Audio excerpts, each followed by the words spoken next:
If success in sports determines how much an athlete or a team is paid, which team should be compensated more? A team that has won 3 World Cup titles and 4 Olympic titles, or the team who has only placed 3rd in the World Cup and no higher than 8th in the Olympics? Based on success alone, the team with more winning should be paid more. However, they're not, simply because they're women. This is not only the case in soccer, but also in the workplace. Some argue that the gender gap does not exist. However, the gender gap is a reality and is very evident in the world of soccer, where the women of the United States women's national team are paid significantly less than the men for being arguably the more successful team. Like in soccer, women in the workplace are more often than not paid far less than their male counterparts for doing the exact same job, even if they're more successful. To demonstrate the significance of the gender gap, the United States women's national team and their successes in comparison to their male counterparts is going to be highlighted.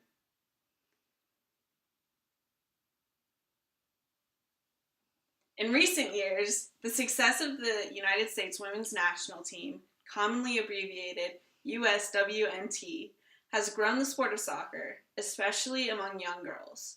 As professional athletes, both the women's and men's teams are compensated by the U.S. Soccer Federation. However, this compensation is not equal, even for the same amount of games played. The United States women's national team has won and participated in more notable championships and have brought in significantly more revenue than that of the men's team, but are still paid considerably less than their male counterparts.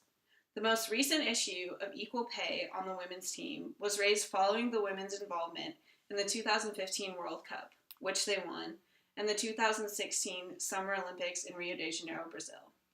This is not the first instance where the issue of the pay gap in the world of women's soccer has been raised. In 1999, the women won the World Cup for the second time, following a dramatic game between the United States and China, which resulted in a U.S. victory coming from penalty kicks. The public's awareness over the wage disparity was accelerated following their victory and has ultimately led to the issue at hand as of late.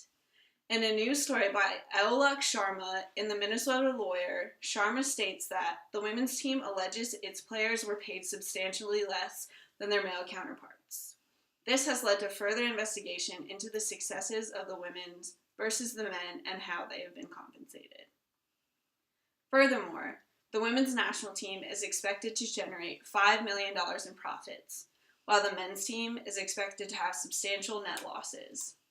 Along with the losses that the men's team is projected to accrue, the United States men's national team has not advanced past the quarterfinals of a World Cup since 1930, whereas the women have won 3 World Cups in 1991, 1999, and 2015, bringing in significant revenue and establishing the team as a competitive force in the women's soccer world, according to Laura Santhanim. In an article in the Philadelphia Inquirer, it was suggested that FIFA officials have defended the difference in World Cup prize money by noting the men's tournament brings in more revenue. The article goes on to argue that the revenue in the women's team might produce would increase significantly if they were given comparable airtime. In the United States, the final of the 2015 Women's World Cup was the most viewed soccer game in United States history, surpassing any game featuring a men's team, as shown on this table. The final of the Women's World Cup, 25.4 million Americans watched. Outnumbering the next most watched games, the United States men's team group stage game against Portugal in the 2014 World Cup by 7.2 million people, a significant difference. Not only that, Abby Wambach, a former member of the national team, scored more goals internationally than any other soccer player, male or female, ever.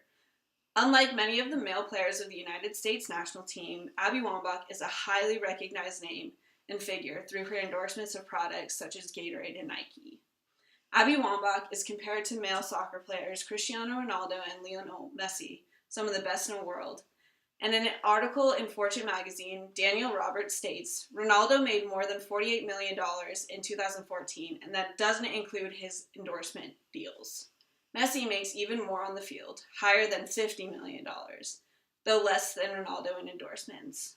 Wambach had an annual salary of $200,000, With this, it is evident that even in the women's game, when her career is more successful for their country, the compensation is not reflective of that.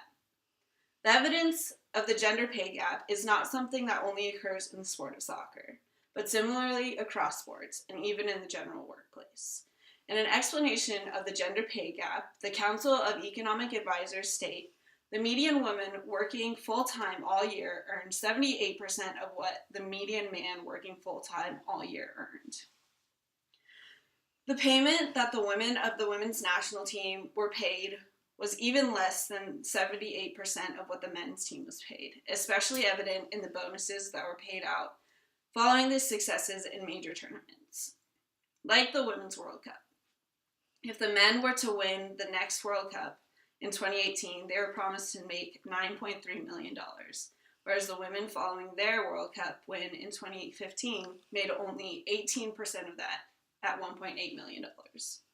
In short, the success of the women's team in the United States and internationally, bringing in revenue, winning major championships, and even having an influence on young women, point to that they should be paid more comparably to the men's team. The only difference between the pay gap in professional soccer and the pay gap in the general workplace is that the advocates for being compensated more fairly in the world of soccer and are more recognizable as they play on a world stage and are televised. Thank you. Freaking, that was so long. I got so hot.